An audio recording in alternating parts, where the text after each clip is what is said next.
Assalamualaikum teman-teman. Selamat datang di channel saya, Miss Oliver. Jadi, di sini saya akan menjelaskan tentang sistem bilangan real. Pertama, apa sih sebenarnya bilangan real itu? Bilangan real adalah suatu bilangan yang bisa digunakan dalam melakukan operasi bilangan seperti yang biasa kita lakukan. Nah, dalam bilangan real itu, untuk angka-angkanya itu mulai dari 0, 1, 2, 3, 4, 5, dan seterusnya. Tapi hanya sampai berbasis 10. Selanjutnya, bilangan real itu dibagi menjadi dua. Yang pertama, bilangan rasional dan bilangan irasional.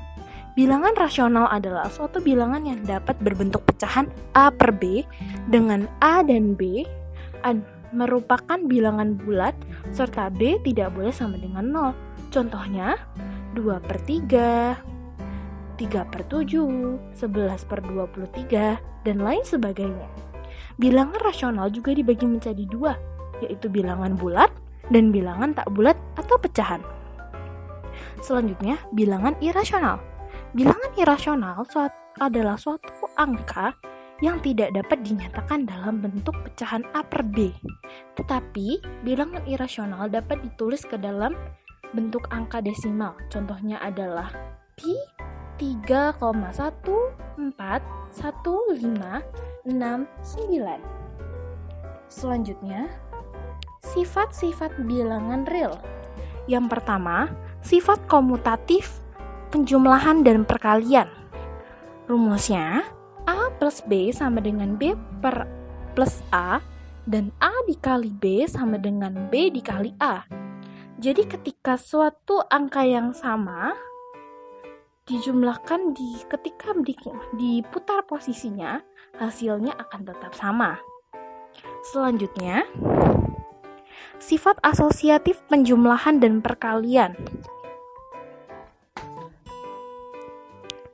Rumusnya, dalam kurung A plus B, tutup kurung plus C, sama dengan A plus dalam kurung B plus C, dan dalam kurung A dikali B dikali C, sama dengan A dikali dalam kurung B kali C.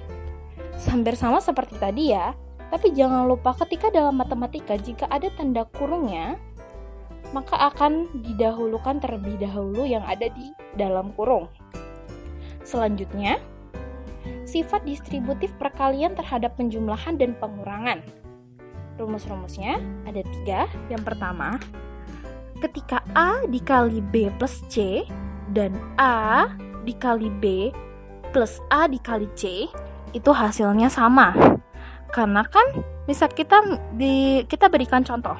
Ketika A dikali B plus C, A kita contohkan dengan angka 2, B kita contohkan dengan angka 3, dan C kita contohkan dengan angka 4. Ketika B dan C dijumlahkan maka hasilnya 7, lalu dikalikan 2 maka hasilnya 14.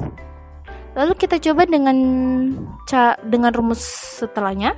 Ketika A dikali B plus A dikali C, A sama dengan 2 berarti 2 dikali dengan B sama dengan 3, berarti 2 dikali 3 sama dengan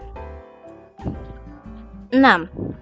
Lalu ditambah A dikali C dengan A sama dengan 2 dan C sama dengan 4, berarti 2 dikali 8 sama dengan 16. Salah. Maaf, maksudnya 2 dikali 4 sama dengan 8. Maaf, ada kesalahan sedikit ya teman-teman.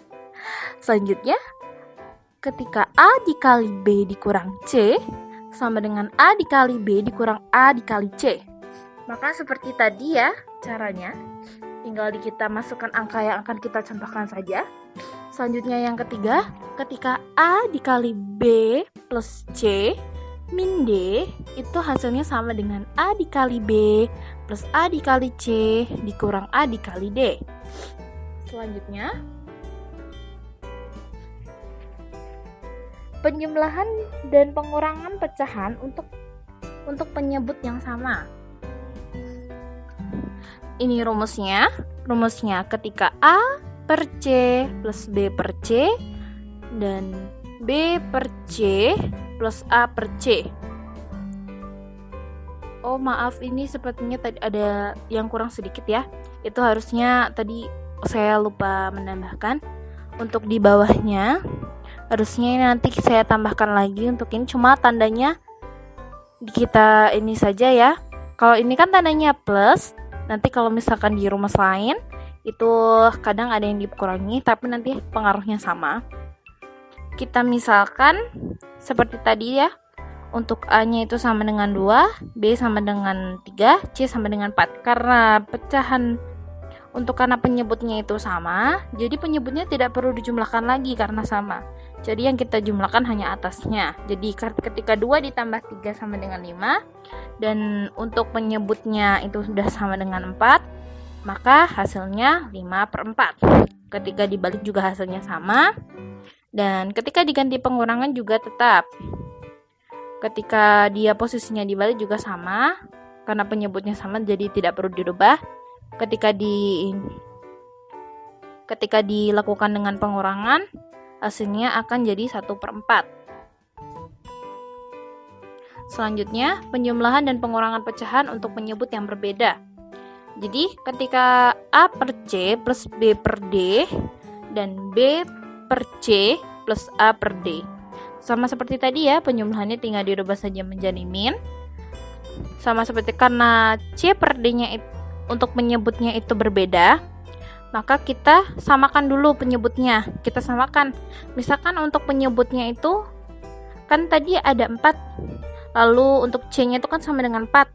Lalu D-nya itu sama dengan 6. Berarti kita cari kelipatan berapa yang bisa dibagi dengan 4 dan juga bisa dibagi dengan 6. Kita ambil contoh seperti 12. Berarti 12 dibagi 4 sama dengan 3.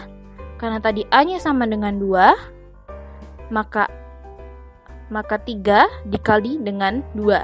Jadi hasil pembagian dari kelipatan yang akan dibagi oleh C dan D, hasilnya akan dikalikan A. Begitu pula ketika kelipatan yang tersebut yang sudah didapatkan dibagi dengan D lalu dikalikan dengan B, dan juga seterusnya. Selanjutnya, perkalian pada pecahan. Ini rumusnya jika A per C dikali dengan B per D, maka ini tinggal dikalikan atas dan bawahnya saja. Jadi A dikali B, C dikali D. Selanjutnya, pembagian dalam pecahan. Untuk pembagian dalam pecahan ini hampir sama bedanya. Untuk kita memudahkan, ketika ada A per B dibagi C per D, maka kita balik saja C dan D, kita rubah posisinya, D di atas dan C di bawah. Maka tanda pembagi ini akan berubah menjadi perkalian. Selanjutnya, sifat kali silang. Hampir sama seperti tadi ya, ketika A per B sama dengan C per D, karena di sini kita kan tidak tahu ya, ini mau dibagaimanakan, kita bingung nih semisalkan. Jadi kita kali silangkan saja, kita kalikan A kali D dan B dikali dengan C. Begitu. Baik. Oke, teman-teman. Terima kasih sudah menonton video saya. See you.